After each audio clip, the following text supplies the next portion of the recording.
Okay, folks, welcome to this. We're going to, for lack of a better term, we're going to call it a vlog. It's a discussion about two guys over 70 who went down in search of giant peacock bass. And we just got back from Brazil on October the 7th of this year. And I hope you'll stay with us until the end, because I've added a little bit of footage that I believe is some of the most incredible stuff that ever been captured, or at least from my perspective, it was the most incredible stuff that ever been captured. So I'm going to start here with my buddy Steve Fisher, who went with me, and you'll see that in the videos. There's three videos actually from the trip. But Steve, introduce yourself, share your age, and a little bit about how you feel or how you describe your physical condition. Okay. Well, I'll turn 77 on Saturday, November the 8th. And physically, I think probably I'm doing pretty good. I got a bad knee that, in preparation for this trip, had some cortisone shots right before it, and it did just fine the whole trip. I think you know, the conditions out there with the heat and everything, it's going to require that you do a little bit of prep for this trip, though, JD. Yep, I think that's true too. I agree with that. Yeah. I'm 74. I'll be 75 next April. Steve, this was your third trip to Brazil. Yeah, all three of your trips we went together. This was my fourth trip. Steve didn't go on one of those trips. We went in 20, 22, 23, and then again in 25. 25 was the most recent trip. Let's talk for a moment about some of the challenges that you and I experienced during those 6 days of fishing, because it's springtime going into summer down there. Yeah. And it's hot. It's hot. It is hot. There's no denying it's hot. I don't know exactly how hot, but I would guess somewhere up in the high 90s or very low hundreds. Yeah. But talk for a minute about some of the things that you experienced, some of the things you felt, and I'll talk a little bit about mine. Well, the heat is the critical part of this whole trip. I think, you know, if you want to drink a lot of beer, it's probably not a good thing to do. Yeah. Bring a box full of water, some electrolytes additives to it, and, you know, we are two old farts, but we fish daylight to dark. Hard. We fished hard. We fished hard. And got to keep in mind that, you know, there were times where, you know, I could feel it. I could feel the heat. I don't know how much water I drank, but I drank a whole lot. And every once in a while we'd ask the guide to, come on, just turn the air conditioner on and move to another place. Yeah. And that made it bearable. But, you know, JD was in a little better shape than I am. He's a lot younger than I am, so yeah. We'll see what couple he of years, does. yeah. Well, from my perspective, I cramp a lot, so I brought some things along that would help with cramping, and you can pick those up on Amazon. It's not, Yeah. I'm not pushing them, but you should prepare. If you cramp here in the heat, you're going to cramp down there for sure. Your hands, your legs at night, during the day. I cramp some in my forearms throwing these big lures, these big choppers that we're going to talk about a little bit in a minute. But yeah, my biggest challenge, I think, was the cramping.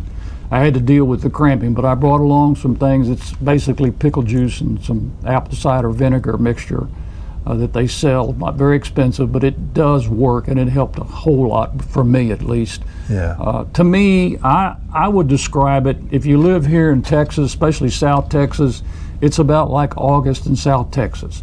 That's the way I would describe it. So if you fish down here in South Texas, then you know what I'm talking about. If you're from up the north or some other place, because we don't know who's going to be watching these videos, but you may not know how the heat is here in Texas, and it gets hot, believe me. Yeah. So did you do anything, Steve, did you do anything special to prepare? Did you do, other than the shot you said in your knee, you didn't go out and like train or, do any exercises or anything like that, did you? Well, my lifestyle as a retired person is up at daylight and doing something all day long. But on top of that, my first trip to the Amazon, my shoulder was out of whack for probably 3 months after I got back from throwing these choppers. So I worked on the treadmill every day, probably mile and a half. Then I got on my Bowflex and mainly did upper body strength, focusing on shoulders, which I think I didn't have any trouble at all, but I didn't throw the chopper that much. But it was worth getting ready for the trip, because you want to be able to fish every moment that you can, because the chance of that 20-pound peacock bass. That's right. I would echo or say that I agree totally with what you just said. Yeah. I don't do a whole lot of. I'm used to walking and riding my bike a couple of miles a day, and we do that as often as we can. Normally every day, but the weather doesn't always permit that to happen. But other than that, I do a little bit of strength training, and it's very minimal.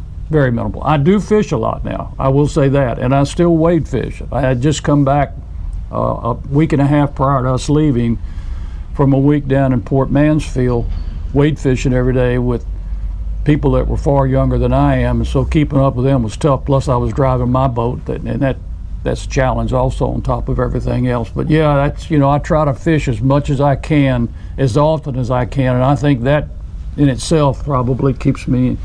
Yeah, that does help. Let's talk a minute about these lures. Now these are the type of choppers. These choppers here are what they use down there, but these are actually the smaller version. Right. Because these are, I don't know, 6.5 inches maybe. Yeah. And what the actual wood chopper looks like, which I don't have any of those that they used to throw. These guys didn't throw the big wood choppers like we did the first 3 times that we went. The big wood choppers are about a foot long. They're made out of balsa wood, and they have these blades on both ends. Mm-hmm. And they're just, I don't think I could throw those more than about 10 or 15 minutes. Yeah, they're just that difficult. Yeah. Now these, you'll see if you watch the video, and I'll link the video to this discussion. We threw them quite a bit. We threw these quite a bit. These are not the exact same lures, but they're very similar. These are the ones that I have myself. This one has a double propeller on it, and this one has a single propeller. And either one or both of these I'm sure would have caught fish. This is a subsurface Yo-Zuri that I did not catch any fish on it. I did get it caught in a tree. and the guy had got it out. It was the first time I'd used it, a $13 lure. I thought it was gone, but he actually got it out, which I greatly appreciated. But we threw a lot of subsurface. Actually, we threw a lot of much smaller subsurfaces that were, they were made by Yo-Zuri, I believe. Yeah. Right. Not Rapala, but Yo-Zuri, and I think they were called Pravada. I've not found them in this country. I've found some similar. I believe they're generic to Brazil, because I've looked since we got back. I would describe them, the action on them, as very closely to what a Lili does. And if you're familiar with Lilis, they're also made in Brazil, and they have a very erratic darting action where they twist and turn. But that's the way I would describe them, and they don't sink. They probably run, what would you say? Maybe 6 inches or less. Yeah, maybe 6 or 8 inches below the surface. Yeah. And they were very effective. They were by far the most effective. Yes. Yes. As you can see, hopefully you can see, that these are giant hooks, and they're what, 6'7" strong, 6'8" strong. Yeah. And that's because when you hook one of those really big peacocks, you don't want to go with one of these, because you're going to end up with the fish getting off and your hook broke. Yeah, but that's a knockoff, I believe, from a Spook, Super Spook. Yeah. The color was effective. I did catch a fish or two on that. I've since changed the hooks out on these. This is a mirror lure. I don't know if it's a she dog or a he dog, but it's It's an old mirror lure. Took it and caught a couple of fish on it also. But I have changed the hooks. We had some much stronger hooks. The other thing we found that was very effective were these feather jigs, and we took a bunch of feather jigs. Now this is what's left of one that had a trailer on it, and they have rattles in them. I don't know if you can see that or not, but each one of these had a rattle. The ones that you get from the guides down there do not have rattles, and we found that the rattles are very effective. And you'll see there's purple on this one. I put together most of these, and the reason that they're so chewed up, I don't know if you can see in the video or not, that little bit of tail there, that's where the piranhas cut these things. It's like somebody took a pair of scissors and trimmed it, literally trimmed it off, and they'll eat them down to nothing. Yeah. So when the peacocks don't get them, the piranhas will. They were an effective lure too. Yes. Probably comparable to the subsurface lure. Let me ask you this, Steve. Would you consider, after having gone 3 times, would you consider the opportunity, if it arose again, to go back and try it one more time? You say you won't. I've said I won't, but if somebody came along with it and had a trip, I'd probably go. Well, the hardest part about the trip is the flight over there. That's true. Travel down there is difficult. If some of you guys want a couple of seasoned peacock bass fishermen and you own a private jet, give us a call. That would be wonderful. Yeah. But I would seriously go again. The fight of these peacock bass is addictive. You've not ever hung, and I'm more of a freshwater fisherman, but I've caught some big reds. There's nothing that compares that I've fished for that compares to the fight and the hit. The first peacock bass, big bass, grande, the guides call them. Grande. Nearly pulled my arm out of socket. And believe me, it is addictive. These big fish are smart. You hook one, they're going straight for whatever they can to and tangle that lure up in that brush and stuff and try to get loose. You have to be very fortunate to get one, actually land one. Most of the big fish that we hung, we lost because of that. Yes. The ones that we caught was pretty much out in the open. Yes. And nothing for them to get tangled on. That's true. Yeah. The other thing about, another opportunity, it's a beauty of the Amazon. It's awesome. That's true. That river system is massive. There's some beautiful areas in there, some little hidden coves or ponds inside that jungle. And every place you look, it feels like or looks like there could be a 20-pound peacock bass there. It's just so fishy. Everything looks fishy. In that area. Everything looks fishy. That's true. So, let's talk for a moment about the concerns, especially when you get to be our age. If there's anybody watching this considering to go and you're our age or older, the concerns you might have about either a sudden injury or an illness and what precautions you should take. Well, at 77, there's no better place to check out than in the Amazon jungle. I would agree with that. But there is opportunities. Well, if you're under 75, you can still get insurance and evacuation insurance.